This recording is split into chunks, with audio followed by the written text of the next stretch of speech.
Bienvenidos a todos a nuevos Tú me dices leer. Yo soy Martina, me ocupo del marketing y la comunicación de Interactivos, nuestra querida agencia de diseño estratégico y experiencia de usuario. Para los que no hayáis venido nunca a la charla del Si Tú me dices leer, hemos hablado de muchísimos temas súper interesantes de research, diseño, innovación, pero también neuromarketing, metaverso. Bueno, son todas charlas súper interesantes que podéis recuperar en nuestro canal de YouTube. Además tenemos una página en LinkedIn donde solemos publicar ofertas de trabajo, artículos, tips, eventos, muchísimas cosas interesantes. Nos podéis seguir ahí, está constantemente actualizada. También tenemos una newsletter, nuestras Design Tapas, donde compartimos artículos sobre UX, Research, diseño y muchísimos otros temas. Y hay las recomendaciones de nuestro increíble equipo de expertos. También tenemos canal en Instagram, donde compartimos tips interesantes que os pueden ayudar en vuestro trabajo en el día a día. Y desde hace poco hemos abierto una base de datos para tester para que nos ayudéis a crear productos y servicios con impacto en las personas. Os podéis apuntar en la URL que ahora os pasaré por el chat. También informaros que empezamos nuestra gira. En octubre tenemos varios eventos donde estaremos. El primero en el BIZ Barcelona, tendremos un stand y también un workshop que lo hará nuestro Lucho. Luego el 5 de octubre también estaremos en el Brut Festival, que si no lo conocéis vale la pena que le echéis un ojo porque es muy interesante. Las entradas están agotadas ya. Pero bueno, mirarlo y acordaros de este festival para el año que viene. Estaremos ahí con una ponencia de nuestra María y Marcela y nos hace muchísima ilusión. Y luego dentro del marco de la Barcelona Design Week estaremos haciendo el 20 de octubre un workshop sobre facilitación de procesos de co-creación.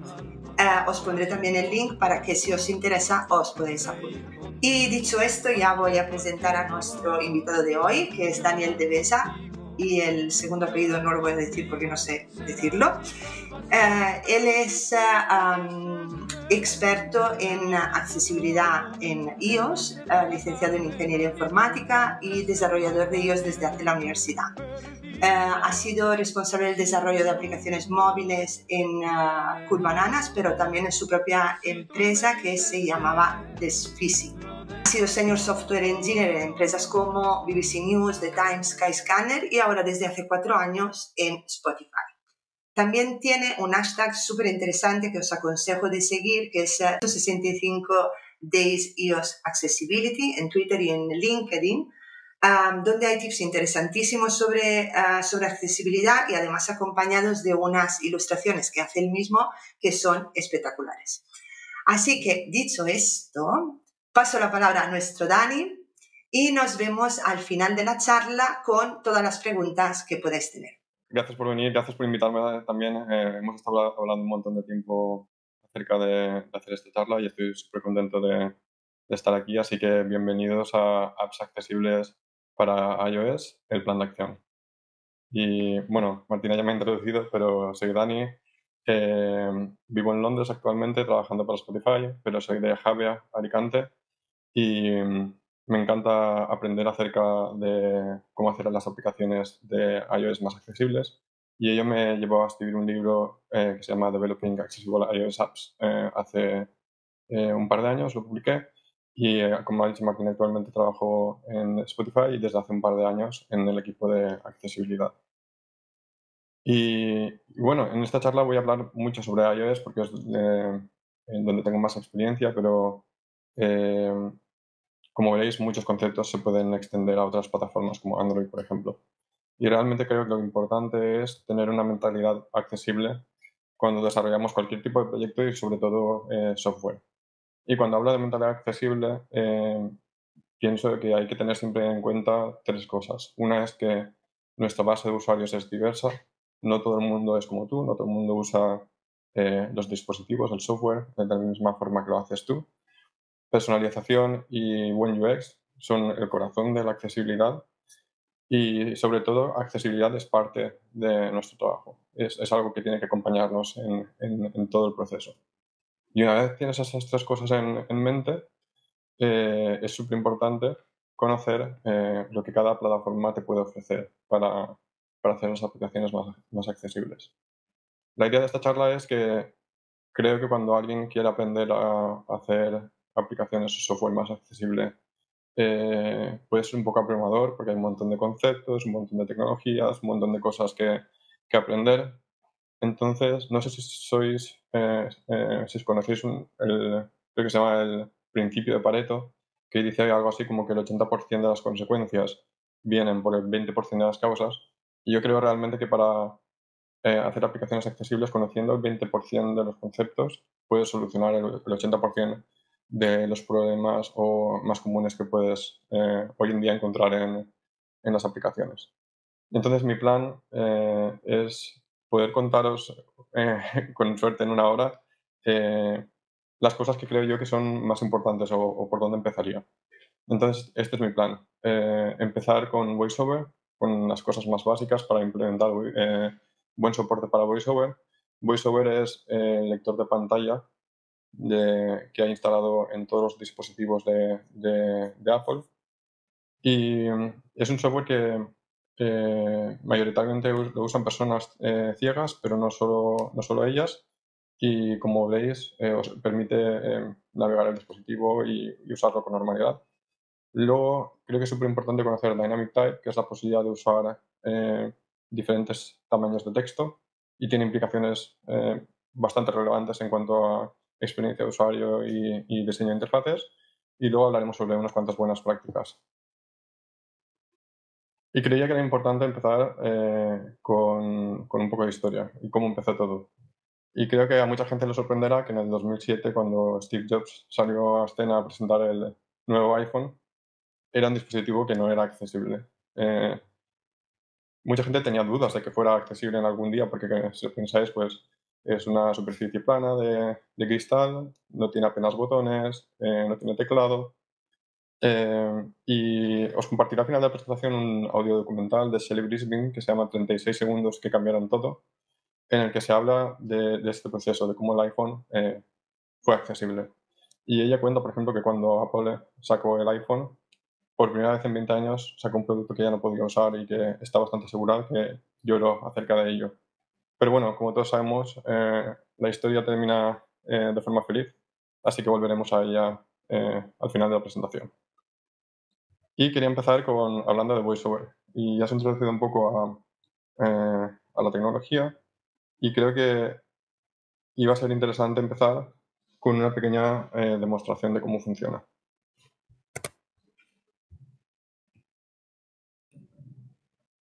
Entonces, con un poco de suerte deberíais poder ver mi dispositivo y escucharlo. Tengo en este caso un acceso directo a algunas tecnologías, incluidas VoiceOver. VoiceOver activado. Treats. Toca 2 veces para abrir. Vale. Como veis, el dispositivo me habla y me dice que estoy seleccionando. Puedo mover el dedo alrededor. Ajustes. Página 7 de 7. Ajustable. Deslízate hacia arriba o abajo con un dedo para ajustar el valor. Y el dispositivo me dice que estoy seleccionando y me dice también a veces cómo puedo usarlo. Entonces, como veis, puedo mover el dedo alrededor, pero normalmente la gente lo que hace es deslizar a la izquierda Ajustes. para ir al elemento anterior y a la derecha Página 7 de... para ir al elemento siguiente. Y creo que lo más interesante es verlo como usa normalmente la gente, que es así. Teléfono. Posición cortina de pantalla activa. Y que es muy interesante si no eres usuario de VoiceOver para testear también, porque puedes ver. Página 7 de 7. Ajustes. Un ítem nuevo. News. En este caso, por ejemplo, puedo abrir la aplicación de Toca Twitter. 2 veces para abrir. Si ahora quito esto. Habla desactivada. Habla activada. Veis que he abierto Twitter. Y esta es un poco la forma básica. Luego también es importante saber que, claro, al seleccionar, Toca 2 veces para abrir. VoiceOver me va a decir que estoy seleccionando. Entonces, para interactuar, tengo que hacer un doble toque en la pantalla en cualquier sitio. Y de la misma manera, si deslizo a la izquierda, no voy a ir a la pantalla anterior, como estaría acostumbrado. En este caso, voy al elemento anterior. Entonces, es importante saber un poco cómo funciona esta tecnología. Volvemos a la presentación. Y como habéis visto, por ejemplo, aquí tengo un ejemplo en el que hay una aplicación para guardar tus conferencias favoritas. Pantalla temblada. Vamos a parar VoiceOver un segundo. Aviso. Funciones. Vale. VoiceOver desactivado. Y en el caso, por ejemplo, de un componente para puntuar una conferencia que consiste de 5 pulgares arriba, VoiceOver diría algo así como puntuación 5 de 5, ajustable, puntúa cuánto te gusta la conferencia. Y esto no es una simple cadena de texto, son 4 propiedades que muchos componentes tienen que tener. Uno es label o etiqueta, que describe el componente. Otro es el valor, value, que en este caso, por ejemplo, es 5 de 5, describe el estado del componente. En el caso de la caja de texto, sería en este caso en Spain, que es una conferencia muy buena de desarrollo de iOS en Logroño. Y ajustable es lo que se llama un atributo o trait, y hay una lista predefinida de atributos disponibles que puedes configurar. En este caso, indica al usuario que va a poder ajustar ese valor. Y luego un hint, o pista, se podría traducir en español, que te da un poco de información adicional de cómo usar ese componente. Pero el corazón de una buena experiencia con VoiceOver es tener buenas etiquetas de accesibilidad. El error más común que vais a encontrar en muchísimas aplicaciones es elementos que no tienen etiquetas, y especialmente botones que consisten en un icono. Porque si el botón consiste de un icono y un texto, VoiceOver va a coger ese texto como etiqueta por defecto. Pero si es solo un icono, como mucho puede intentar decir el nombre de la imagen, y con suerte el usuario puede saber lo que va a hacer ese botón. O a veces VoiceOver es bastante inteligente y puede decir, pues creo que este botón es un botón de cerrar. Pero la experiencia buena para el usuario es que manualmente configuremos una etiqueta de accesibilidad. Entonces, uno de los primeros consejos que podría dar es la copia o el texto de pantalla no siempre es visible, y eso hay que tenerlo en cuenta también para ofrecer una buena experiencia de usuario. Y muy rápido también, los botones a veces cambian de significado, y en ese caso hay que actualizar esa etiqueta. Si pensáis en un botón de play, cuando le dais pasa a ser un pausa.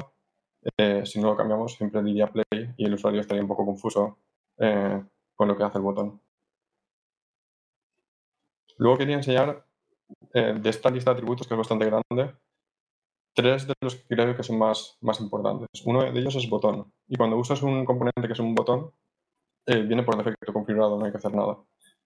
Pero diseñando experiencias de usuario, cuando hay algo que va a hacer que el usuario navegue a otra pantalla o haga una acción, es importante definirlo como un botón. Por ejemplo, si tenemos una colección de elementos en los que al interactuar con ellos vamos a mover al usuario a una pantalla con más detalles acerca de un podcast, por ejemplo, deberíamos configurar ese elemento como un botón. O si hay una lista de elementos que son canciones y al interactuar con ellas vamos a empezar a reproducir una canción, lo mismo, tendríamos que configurarlo como un botón. Porque si no lo hacemos, se va a leer como simple texto al usuario, y algunos de ellos podrían no entender que es un elemento con el que puedes interactuar. Y este es uno de los atributos más interesantes bajo mi punto de vista y que también se olvida muchísimas veces, que es el encabezado. Y cualquier cosa que visualmente es un encabezado y que se usa para dividir partes de información, tendría que configurarse como un encabezado para VoiceOver también. Por ejemplo, si tomáis el ejemplo en la pantalla, hay una sección de podcast con una colección de podcasts y después una colección de artistas. Como habéis visto, navegando deslizando a la derecha puede navegar de un elemento al siguiente. Si no configurara los encabezados como tal, un usuario necesitaría 12 deslizamientos a la derecha para ir de una sección a la otra. Pero si usamos los encabezados, los configuramos apropiadamente, un swipe o un deslizamiento hacia abajo es suficiente. Entonces, eso le da al usuario una facilidad enorme para primero explorar en pantalla y segundo también poder navegar rápidamente en la pantalla. Y haré una demo después porque es más fácil con una demostración. Y el último que quería enseñaros es seleccionado. Otra vez también, por ejemplo, en la pantalla hay una lista de elementos y algunos tienen un tick. Si no le damos el atributo de seleccionado, un usuario VoiceOver podría no diferenciar qué cosas en la lista hay seleccionadas y qué no. Y por último, Hola, acerca de atributos se pueden combinar. Un un encabezado. momento. Dani, Sí, hola. sí. Están diciendo que nos escucha del todo bien. Quería preguntarte si puedes probar con los AirPods el micro, a ver si conseguimos arreglar. Enseguida. Sí, vamos a ver si lo solucionamos. ¿Qué tal ahora? ¿Habla un poquito más? Vale. Estábamos hablando de los atributos que se pueden combinar. ¿Mejor? Sí, diría que sí. Probamos así. Si no, vuelvo a entrar, ¿eh? Vale, Venga, perfecto. seguimos. Chao. Sí, perdona porque no estoy viendo el chat ahora mismo. Pero bueno, como estaba hablando, los atributos se pueden combinar. Entonces, por ejemplo, un encabezado podría ser encabezado y botón también. El encabezado para diferenciar la sección y el botón para llevarte a una pantalla con más información. En ese caso, tendremos que especificar ese elemento como botón y como encabezado. Por cierto, veréis un poco de código en las diapositivas. Está un poco de decoración, un poco para que veáis que a veces se puede implementar esto con una línea de código. Y también, pues, si tenéis un poco de conocimiento sobre el desarrollo de ellos, pues podéis saber cómo se hace. Pero la gran mayoría de estas cosas requieren de 1, 2, 3 líneas de código. Suelen ser muy sencillas. Sobre todo si se hace desde el principio. Y voy a ir un poco rápido sobre esto porque es más fácil entenderlo con la demostración. Pero hay un concepto que se llama vistas semánticas, que consiste en agrupar elementos en pantalla que conjuntamente componen un elemento lógico, que tiene sentido que se agrupen. Por ejemplo, en la pantalla podemos ver un tweet. Si no agrupáramos todos esos elementos que componen un tweet, necesitaríamos otra vez un montón de deslizamientos hacia la derecha para ir de un tweet al otro, cuando idealmente lo que queremos es que un usuario pueda ver un tweet y deslizar y ir al siguiente. Eso tiene un poco algunas complejidades. Una de ellas es que hay que pensar ese tweet otra vez, qué etiqueta, qué valor, qué atributo y si hay que darle alguna pista también para el usuario. Y otra complejidad que encontraréis es que si agrupamos ese elemento, si tiene botones dentro, en el caso de un tweet, tenemos contestar, retuitear, hacer me gusta o compartir, por ejemplo, entre otros muchos. El usuario no podrá acceder a esos botones directamente, pero como veréis hay otras formas de hacerlo. Vamos a volver a hacer una pequeña demostración para que veáis estos conceptos.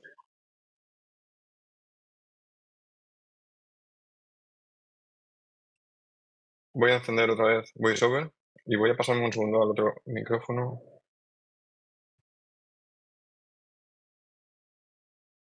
Vale. Perfecto. VoiceOver activado. Threads. Vamos a comparar, Toca por 2 ejemplo, veces para abrir. cómo Threads y Twitter han implementado lo que estaba hablando de las vistas semánticas. Threads. Impulso.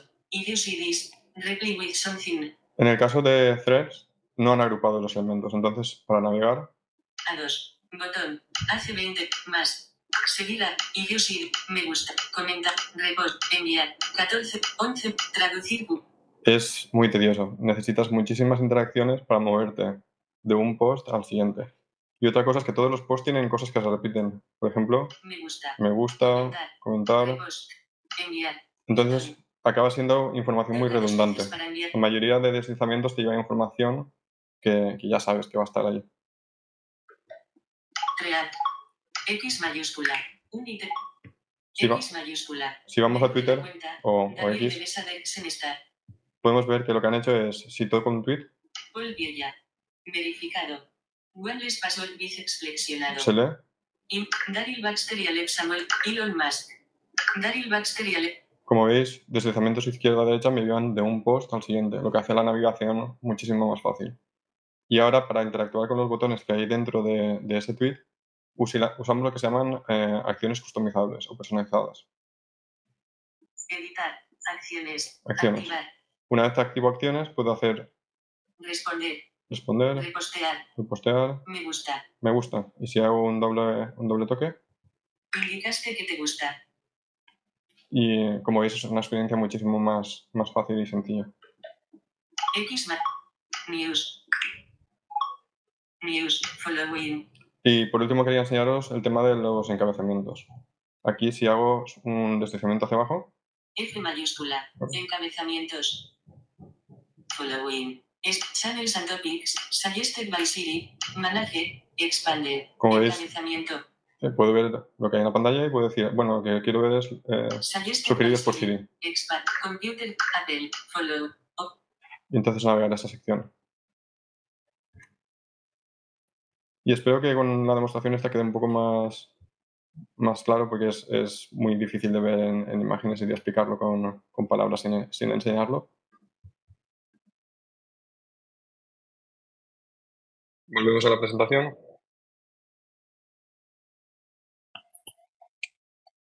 Y otra cosa que quería enseñaros es que VoiceOver no es la única tecnología de accesibilidad que existe en iOS, pero solemos empezar con ella porque, como veis, pues tiene complejidades y problemas que hay que resolver. Y otra vez voy a quitar VoiceOver. Y lo interesante es que todos estos conceptos se implementan una vez, se especifican una vez y suelen funcionar para muchas de las tecnologías disponibles. Por ejemplo, hay otra tecnología que se llama Switch Control, que te permite usar el dispositivo con tan poco como un simple botón. Hay usuarios que a lo mejor tienen dos botones, uno de ellos a lo mejor es para avanzar el cursor o la cajita que hemos visto y otro para seleccionar. Hay gente que usa una pajita para soplar.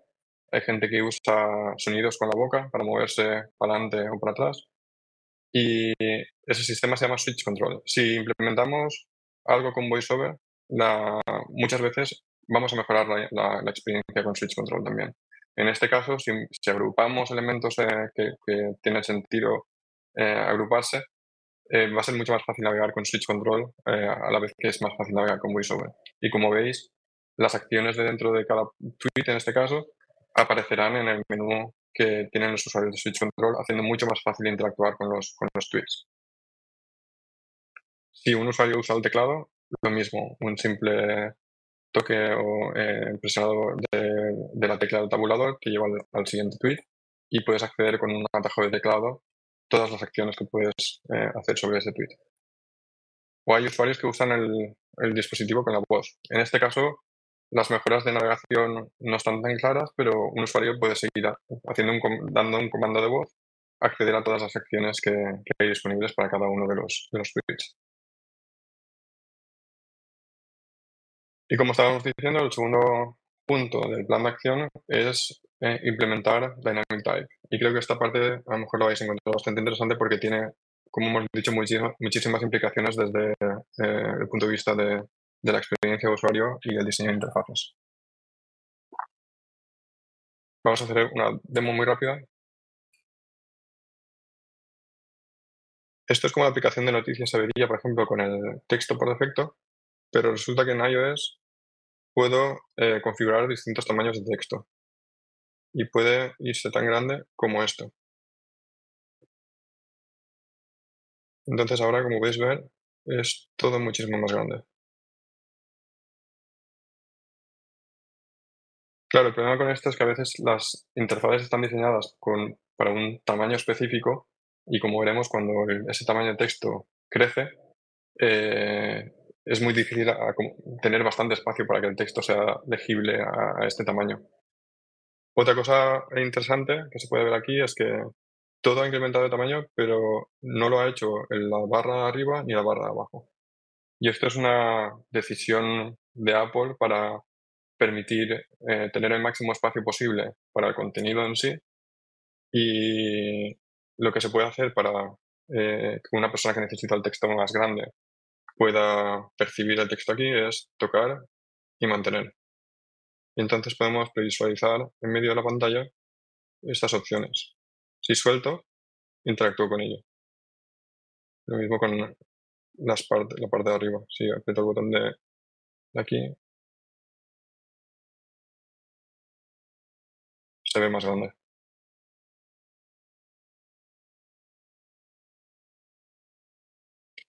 ¿Y cómo funciona esto? Pues como veis hay un montón de tamaños disponibles, 5 de ellos son considerados tamaños de accesibilidad y funciona especificando estilos a las etiquetas de texto. Puedes decir que una etiqueta de texto es un título de tipo 1, un título de tipo 2, que es un encabezado, un subtítulo, el cuerpo de un texto. Y el sistema se encarga de que cuando el usuario configura un tamaño más grande, que ese texto se haga más grande. Una cosa interesante a ver también es que no todos esos estilos crecen de forma lineal cuando incrementas el texto, ni de forma proporcional. Y tiene sentido más o menos porque un texto como un título, que ya es grande de por sí, pues un usuario que necesita el texto grande va a tener menos dificultades para leerlo que un texto que es el cuerpo, por ejemplo, de un artículo, y en ese caso necesitará que crezca muchísimo más. En el tamaño más grande disponible, todos los estilos vienen a ser muy parecidos, pero sigue habiendo un poco de jerarquía y un poco de diferencia entre ellos. Y como hemos dicho, hay que pensar un poco no necesariamente en interfaces alternativas, pero en cambiar un poco la interfaz cuando usamos texto que es muy grande. Porque en el caso del ejemplo que hay en pantalla, por ejemplo, hay canciones que tienen la portada del álbum, el nombre de la canción, el nombre del grupo y un botón de más opciones. Si hacemos el texto muy grande, en ese mismo espacio no cabe el texto y se hace prácticamente inusable. A lo mejor los usuarios no pueden ver ni siquiera el nombre de la banda, por ejemplo. Pueden ver a lo mejor la primera palabra o dos palabras del título de la canción y no es suficiente. Entonces, una cosa que se puede hacer en iOS es decir, detectar cuando el usuario necesita un texto más grande y en esos casos decir, por ejemplo, pues voy a mover la portada del disco arriba y así dejo que el texto pueda fluir de izquierda a derecha de la pantalla. O puedo darle, además, en ese caso, 2 o 3 líneas de texto para el título y puedo hacer que el alto de cada una de las canciones sea variable. Y en ese caso, como veis, tenemos menos canciones por pantalla, pero el usuario que necesita que el texto sea grande, pues es más importante que sea legible. Otro truco que se puede adoptar en muchas aplicaciones es cuando se enseña información en 2 columnas, podemos detectar si el tamaño de texto usado es grande y en ese caso usar una columna solo. Porque otra vez podemos hacer que el texto vaya de punta a punta de la pantalla y de esa forma ofrecer una experiencia mucho mayor para los usuarios que requieren el texto grande. Y como hemos visto, pues no es necesario hacer grandes las barras superiores y la tab bar, la barra inferior de opciones en iOS. En ese caso está la forma de, como hemos visto, de tocar, aguantar y previsualizar en grande en medio de la pantalla. Y con esto pasamos a algunas buenas prácticas que seguramente muchos de vosotros conoceréis.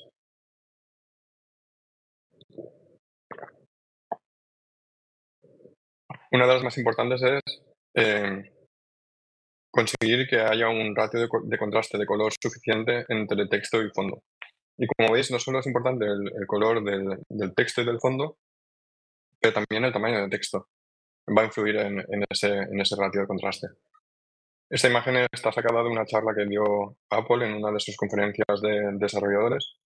Y bueno, es algo a tener en cuenta, que hubo una época, por ejemplo, que estaba muy de moda el texto muy fino, muy pequeño, en gris, y era una pesadilla de accesibilidad para muchas personas. Otro error que es súper común y que seguro que habéis experimentado todos vosotros es intentar darle a un botón y darle y no funcionar. Y seguramente el problema que hay ahí es que el área del botón es demasiado pequeña. Apple recomienda que el área de algo que sea interactivo sea de por lo menos 44 por 44 puntos. Y como veis en el ejemplo, muchas veces ni siquiera tiene que cambiar cómo se ve la aplicación. Simplemente es darle un poco más de espacio a cada botón y hacer las áreas interactivas bastante más grandes. Porque si son muy pequeñas, una persona que a lo mejor necesita darle 2 o 3 veces, pues al final consigue hacer la opción, pero alguien que, por ejemplo, le tiemble la mano o tenga problemas de motricidad fina, sería inusable la aplicación para ellos.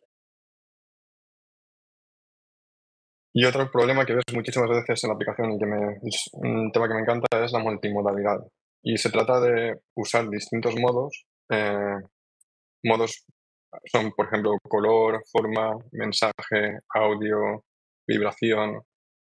Y el tema es, cuando quieres expresar información, mezclar varios de estos modos para asegurarte que todo el mundo pueda percibir esa información.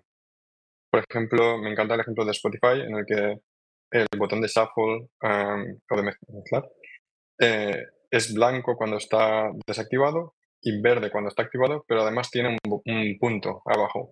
Y si os habéis preguntado alguna vez por qué está ese punto, es porque si solamente cambiáramos de blanco a verde, hay, por ejemplo, usuarios que son daltónicos que no podrían percibir esa diferencia de color. Y simplemente añadiendo un punto abajo es muchísimo más fácil de percibir. Yo creo que no solo por usuarios daltónicos, sino por todo el mundo. Y es solo un ejemplo. Siempre que queremos mostrar información hay que pensar qué pasa si el usuario no puede ver la información, no puede tocar ese botón, no puede oír, etcétera. Y por último, es súper importante respetar la configuración de los usuarios. Imaginaos, por ejemplo, que queréis activar la Wi-Fi y no funciona, o aumentar el brillo de pantalla y no funciona, etcétera. Hay una lista enorme de configuraciones de accesibilidad. Algunas de ellas funcionarán por defecto y otras hay que tener en cuenta. Por ejemplo, si usamos especialmente fuentes customizadas que no son parte del sistema, hay una opción que permite que el usuario configure un tamaño de texto eh, bold, con más peso. Y en ese caso debemos pues, ofrecer o meter en la aplicación la versión con más peso de esa fuente.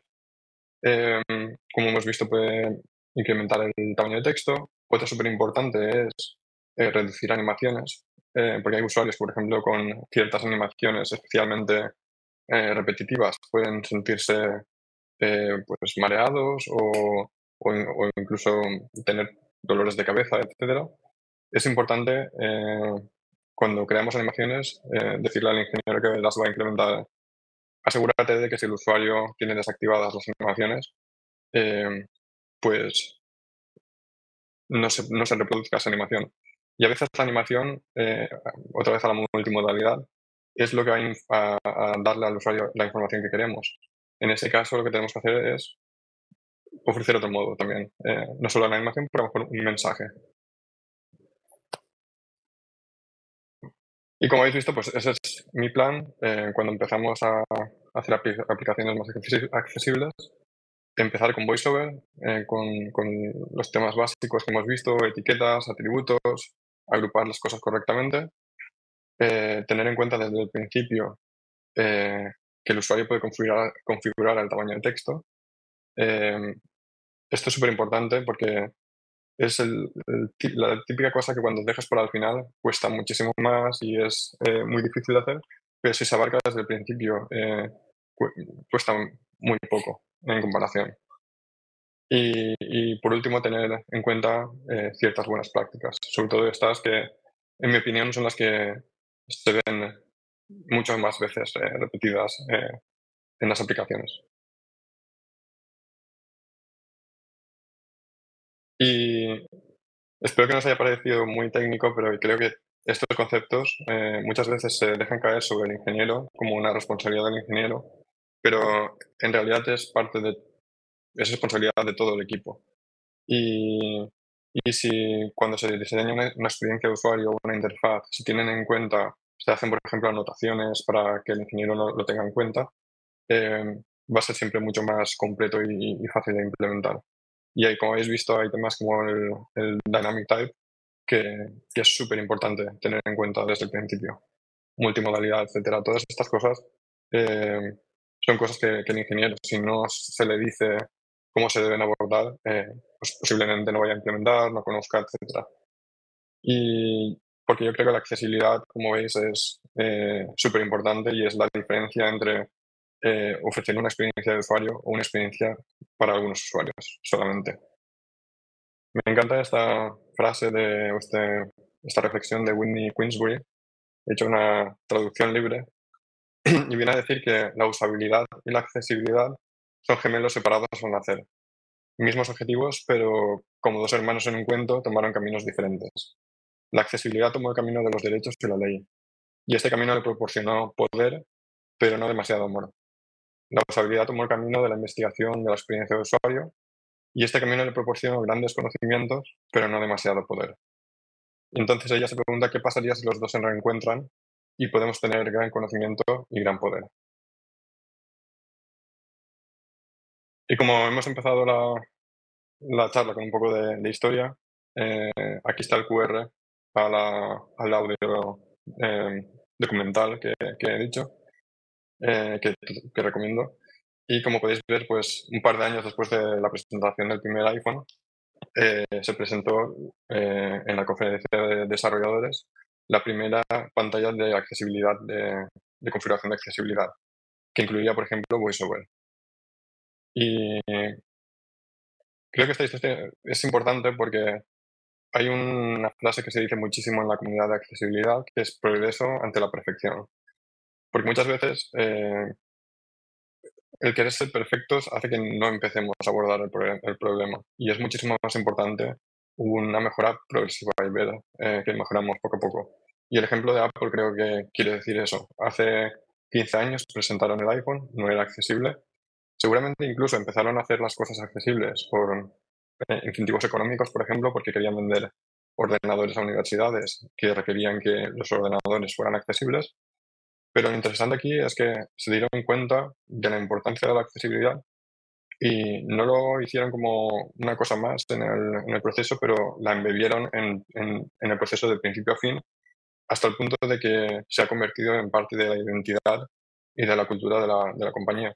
Y ha pasado de hace 15 años en sacar un producto que durante 2 años y pico no fue accesible para nada, a hoy en día ser un referente en cuanto a la accesibilidad mundial. Y nada, como habéis visto, muchos de estos ejemplos y voy publicando de vez en cuando pues trucos con el hashtag 365 Days iOS Accessibility en LinkedIn, en Twitter, en X, en Mastodon. Y si queréis saber más, pues podéis encontrar más cosas ahí. Y muchísimas gracias. Espero que os haya gustado y espero a ver si tenéis alguna pregunta. Muchísimas gracias. Felicidades por la charla, Dani. Súper interesante, y sí que es verdad que los ejemplos que estabas enseñando directamente con el iPhone ayudaban muchísimo a entender, ¿no? A ver, ¿alguna pregunta sí que tenemos aquí? Bueno, tenemos primero una sugerencia, que la voy a poner aquí en pantalla, que Daniela dice, cuando estábamos hablando, ¿no?, del iconito que está en Spotify con el punto, y ella dice, yo incluiría una línea como subrayado en lugar del punto, ya que el punto se usa para señalizar una notificación o novedad. Así que, momento sugerencia. Es una opción. El tema es que en iOS hay otra configuración que se llama botones con forma o algo así. Porque cuando se introdujo iOS 7, por ejemplo, el nuevo sistema de diseño de iOS hacía que los botones fueran, por ejemplo, solamente texto, con un color determinado. Y se dieron cuenta de que era un problema de accesibilidad, entonces al año siguiente introdujeron algo que es esta configuración, que cuando la activas pone un subrayado sobre el botón. Entonces podría tener un poco de conflicto con esa opción, pero sí, entiendo perfectamente la sugerencia y tiene mucho sentido también. Otra opción también a veces es tener un botón que solamente son las líneas exteriores y se rellena cuando está activo y se vacía cuando no está activo. Bien. Bueno, vamos con otra pregunta. En este caso, creo que le conoces a esta persona. Para el de mi plan, ¿eh? No será Superman. Pues él dice, en España la accesibilidad es sinónimo de lo que vemos en una fase 2. ¿Cómo ves el interés en el resto de países y si crees que las empresas de desarrollo y diseño están preparadas para poder dar buenas soluciones? Bueno, esta es súper buena pregunta.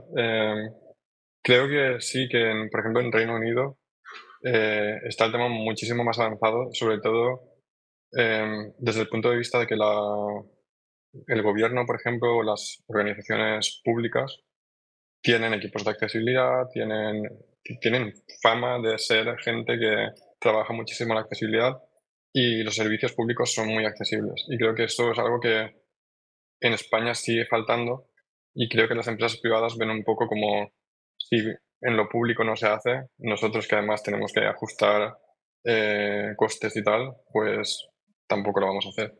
Y es una lástima esa mentalidad porque, como hemos visto, nos debemos a todos los usuarios, no solo a unos pocos.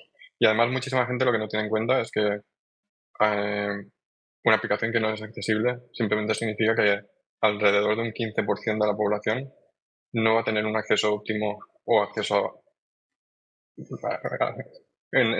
sea, de tu producto. Entonces no va a poder gastar dinero en tu plataforma, por ejemplo. Eh, Creo que lo que dices, que el problema muchas veces es no hay una formación inicial. Yo estudié ingeniería informática, por ejemplo, y terminé los 5 años de carrera sin haber visto accesibilidad. Y muchas veces hay que empezar por ahí también. Pero veo que hay muchísimo más interés también y que hace poco, por ejemplo, pude hablar en la conferencia en Spain el año pasado y muchísima gente tenía preguntas y estaba interesada en ello, estaba empezando a hacer campañas dentro de su empresa para que se fuera parte del proceso. O también vino mucha gente diciendo, no me dejan en mi empresa. Y mi respuesta muchas veces es una cosa que no te tienen que dar permiso, es como, no sé, es como un conductor de autobús no diciéndole a los pasajeros que se tienen que poner el cinturón de seguridad. Es algo que la empresa no te tiene que dar permiso, tú eres encargado de la seguridad de tus pasajeros y en este caso tú eres encargado de que lo que estás construyendo pueda ser accedido por todo el mundo. ¿Tú dirías que la aplicación está totalmente diseñada accesible o que si todavía hay alguna parte de la aplicación que no lo sea? Y en este caso, ¿quién gana? O sea, gana el ingeniero de accesibilidad, gana diseño, gana desarrolladores. O sea, ¿cómo funciona un poco? ¿No? A nivel interno, digo, tú dices, esto no es accesible, hay que cambiarlo. A partir de ahí, ¿cómo va? Claro, eso depende muchísimo de la cultura de la empresa también, por ejemplo. Pero sí, por ejemplo, Spotify, ni yo ni nadie puede decir que el producto en el que trabaja es completamente accesible. No hay nada completamente accesible y es el objetivo, pero siempre hay que trabajar por ello. Eh, Luego hay rangos, ¿no? Por ejemplo, Spotify hace poco ha anunciado que va a haber transcripciones por inteligencia artificial de los podcasts. Los podcasts son un formato que, si eres, por ejemplo, sordo, no puedes acceder. Y el tener texto eh, ayuda a que sea un poco más inclusiva la experiencia. Y, y en lo que estabas diciendo, es verdad que, por ejemplo, es trabajo de todo el mundo. Si hay eh, la persona responsable de un proyecto, por ejemplo, no tiene en cuenta al principio que hay que darle un tiempo para hacerlo accesible o un tiempo para formar a la gente para hacerlo accesible, pues muchas veces te encuentras con que se ha dejado para el final, hay un día en el que hay que lanzar la aplicación, la aplicación no es accesible y claro, en vez de recortar por otros lados, te dice, bueno, pues la lanzamos y lo haremos luego ya accesible. Y luego te encuentras con problemas, por ejemplo, la aplicación del COVID que se lanzó en España no era accesible al principio y es un problema de salud pública. Estás diciendo, voy a ofrecer este sistema que quiero, luego podemos ver si fue más efectivo o no, pero estoy lanzando una cosa que en principio es para la seguridad de mis ciudadanos, pero las personas ciegas no voy a preocuparme por ellas de momento. Eh, Porque a veces el problema puede ser muy, muy grave, ¿no? Y está claro, es una negociación de siempre también. A lo mejor hay opiniones encontradas y un diseñador quiere hacer un diseño, pero ese diseño es imposible de adaptar a contexto grande, por ejemplo, y a lo mejor el ingeniero lo intenta y no puede y va de vuelta y a lo mejor pues se llega a un compromiso en el que a lo mejor si el texto es grande pues es funcional pero no es tan bonito. Sí, es una lucha un Una poco lucha también. constante, ¿no? Bueno, como en todas las casas. A ver, tenemos otra pregunta. Vamos aquí. ¿Hay alguna fuente de información, documentación, vídeos, cursos para usar lectores de pantalla? Sí, hay, y de hecho para iPhone hay una aplicación que se llama Screen Reader, me parece. A ver si puedo encontrar, sí. Esta que hay aquí. No sé si hay alguna forma en la que podamos compartirlo, pero básicamente es un tutorial en el que te dice paso a paso, pues haz este gesto y te enseña cómo ese gesto es para navegar de un elemento a otro. Y te dice siguiente paso, haz este gesto y te enseña cómo ese gesto es para interactuar con algo. Y recomiendo muchísimas aplicaciones, es muy buena. Dentro de ellos en configuración también hay un poco de texto explicando cómo funciona, pero es más complicado de entender que si haces algo prácticamente. Y el consejo que puedo dar, eso sí, es aprender cómo desactivarlo. Porque si no conoces VoiceOver y lo activas y luego no lo sabes desactivar, eh, pues te encuentras. Yo creo que mucha gente lo ha pasado en Mac, sobre todo, que Sí, sí, sí. haces la combinación de teclas que lo activa y de repente ves una caja negra que se mueve, pero no, Sí, nada sí, funciona. sí. A mí me ha pasado varias veces. Vale, bien. Una pregunta más. Bueno, el link de esta aplicación, si puedes ponerlo en los comentarios, Vale. estaría bien porque así los chicos lo tienen. Luego, aquí va. Buenas, Dani, gracias por la charla. Respecto a los test unitarios en accesibilidad, ¿cómo lo hacéis? ¿Están automatizados? Es muy buena pregunta también. El automatizar la accesibilidad es muy complicado hoy en día. Es un poco más fácil en la web que en las aplicaciones, porque las aplicaciones, sobre todo en iOS, son un poco cajas negras y tienes poco acceso al código cuando estás haciendo el test. Pero, por ejemplo, Apple presentó este año una herramienta que te permite hacer auditorías de cuando haces UI tests.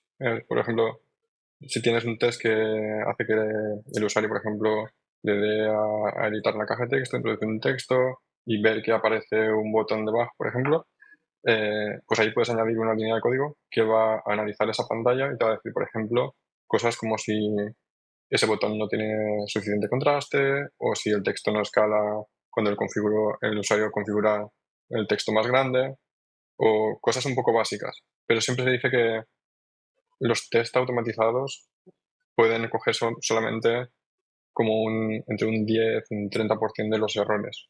Y al final muchas veces es importante eso, hacer un poco un test manual, saber cómo funciona. Si tienes suerte, tener usuarios eh, que pueden hacer un poco de beta testing o trabajar con ellos para que testen por ti. Hay empresas que ofrecen servicios con los que pagas una tarifa y entonces ellos ofrecen acceso a usuarios de estas tecnologías que pueden hacer un poco de testing por ti. Con los test unitarios también se puede comprobar, por ejemplo, que un botón tenga la etiqueta que corresponde.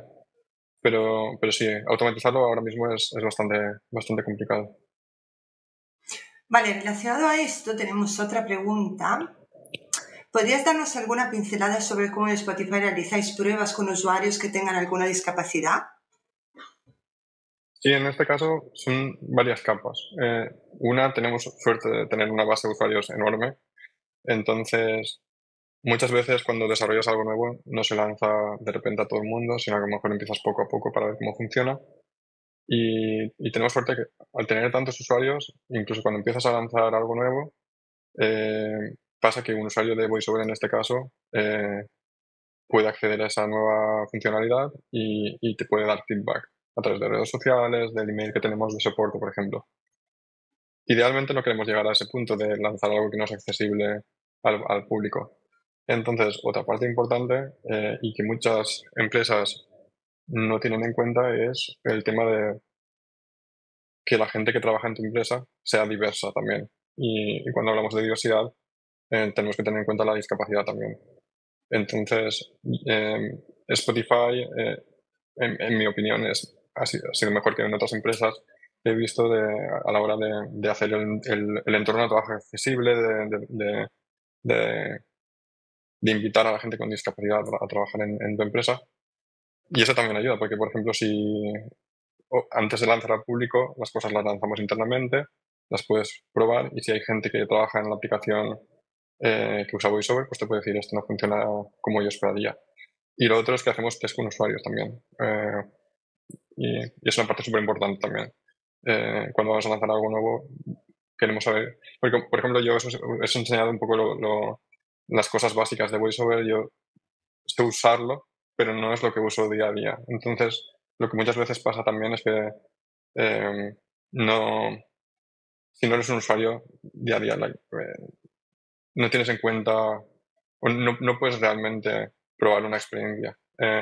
Un ejemplo muy fácil, por ejemplo, es los usuarios de VoiceOver suelen memorizar un poco cómo es la interfaz de usuario. Dicen, pues ahora quiero hacer esta acción que está 6 swipes o 6 desplazamientos a la derecha. Abren la aplicación y hacen 6 veces. Y llegan allí, porque saben que van a llegar. Y es algo que a mí no se me hubiera ocurrido, por ejemplo. Claro, sí, sí. Vale, tenemos un comentario un poco largo. No creo que me deje ponerlo todo en pantalla. Vamos a ver. No, se corta. Así que lo leeré desde aquí porque si no yo tampoco puedo leerlo. Dice Jorge, bajo mi experiencia, lo que se quiere dejar para después nunca se hace. Así que toda la razón, si se incorpora la accesibilidad como un modo de trabajar, ni siquiera se dedica mucho más tiempo. ¿Crees que es simplemente una falta de conocimiento? Por eso son tan importantes esas charlas. Gracias. Sí, yo estoy totalmente de acuerdo con Jorge, y sí, creo que sobre todo es una falta de conocimiento. Y por suerte, cuando la gente lo conoce, cambia un poco la mentalidad. Lo más potente que hay es enseñarle a alguien que ha trabajado en algo, un usuario de VoiceOver, por ejemplo, intentando hacer lo más básico y viendo que no puede. Y te das cuenta de que no has tenido a un montón de usuarios en cuenta. Y como dices, Jorge, es que es algo que una vez sabes un poco y lo incorporas al proceso, es muy poco más tiempo. Siempre me pregunto, por ejemplo, cuando empecé yo en la ingeniería informática, eh, había un poco una batalla también por los test unitarios y automatizados. Y siempre le decías a tu empresa, por ejemplo, es un poco más de tiempo ahora, pero nos va a ahorrar tiempo después porque vamos a poder coger problemas y bugs antes de lanzarlos o muy cerca del tiempo de desarrollo, entonces es más fácil de arreglar. Y todos esos mismos argumentos se pueden aplicar a la accesibilidad. Y por algún motivo, la industria ha cambiado y ha decidido hacer del testing automatizado parte del proceso, pero todavía no ha pasado con la accesibilidad. Claro, y es necesario. Es como cuestión de ser todos como más inclusivos y más empáticos. Y sí que es verdad que en muchos de nuestros trabajos a veces te encuentras, deberías poner un alt en una imagen, ¡uf, qué palo! Y luego es la conciencia, ¿no? De pararse a pensar, a alguien le va a servir. A ti a lo mejor no te sirve de nada, no te interesa el buscador tal. A ti te tienen que interesar que todo el mundo pueda entender una imagen, ¿no? Por ejemplo. Bueno, luego tienen muchos beneficios adicionales que la gente no se da cuenta. Por ejemplo, si pones texto alternativo a una imagen y tienes una conexión pobre de internet, pues a lo mejor el usuario puede ver el texto alternativo. Y aunque no cargue la imagen, tiene ese contexto que falta. O eso puede ayudar muchísimo en otros países donde las conexiones de internet no son muy buenas, por ejemplo. O puede ayudar con el SEO, porque el SEO tiene contexto adicional sobre la imagen. Correcto, bueno, seguimos. Vamos a ver. ¿Cuáles crees que son los puntos mínimos o imprescindibles para empezar a trabajar en accesibilidad? Bueno, es buena pregunta. Yo creo eso sobre todo las buenas prácticas de las que hemos hablado, son cosas pues, que desde muy pronto en el proceso de diseño se pueden tener en cuenta. el coste es cero y el impacto es muy, muy grande. Creo que estas cosas que tienen un coste muy pequeño y un impacto muy grande, por ejemplo, son buenos puntos donde empezar. Por ejemplo, el tema del contraste de los colores. Si, por ejemplo, en la empresa que trabajas hay una paleta de colores, se puede hacer de forma que haya unas guías de este color se puede combinar con este, pero no con este. Pensar el tema de la multimodalidad al principio. Eh, y creo que esa es una buena forma de empezar. Y luego, como hemos visto, las cosas que pasan muchísimo es, pues el tema de las vistas semánticas al final lo hace más complicado, pero sigue siendo accesible de algún modo. Pero el tema de que un botón no tenga una etiqueta cuesta cero. Y es la diferencia entre que un usuario sepa que va a hacer ese botón o no. Me he encontrado con aplicaciones que empiezas a hacer swipe y lo único que oyes es botón, botón, botón, botón. No, esto no sirve para nada, ¿no? A ver, una preguntita más y luego ya acabamos, que son las 2. Lucho dice, ¿cómo definís en Spotify la muestra de usuarios para hacer test de accesibilidad? Sí, no sé en cuánto puedo decir, pero básicamente nos aseguramos, por ejemplo, de que haya gente que usa lectores de pantalla y gente que use otros sistemas de navegación, por ejemplo la voz, que es también algo que muchas veces la gente se olvida de ello. Y otra vez, si un botón no tiene etiqueta, no puedes controlarlo con la voz, por ejemplo, porque si todos los botones se llaman botón, no hay forma clara de diferenciarlos. Entonces, o usuarios que usen el teclado, es una cosa que también mucha gente no sabe que puedes usar el iPhone con el teclado. Entonces, lo importante creo que es encontrar una muestra diversa suficiente también. También es verdad que la opinión de un usuario no es no determina 100% qué es lo correcto, pero siempre te puede dar pistas y a lo mejor puedes decir, pues si no estoy 100% de acuerdo con esta opinión, pues puedo ampliar la muestra para esa tecnología y recoger un poco más de información. Muy bien, pues entre los comentarios hay muchas felicitaciones para ti, Dani. Miriam dice, estas charlas son súper necesarias para concienciar. Sin duda habrá que seguirte de cerca para seguir aprendiendo de ti. Y luego dejo aquí el último comentario de tu amigo Isaac, que dice, dejando de lado que Dani es como un hermano, esta charla ha sido para quitarse el sombrero con casos prácticos y con mucha experiencia en su espalda. Así que diría que con esta frase... Luego te pago.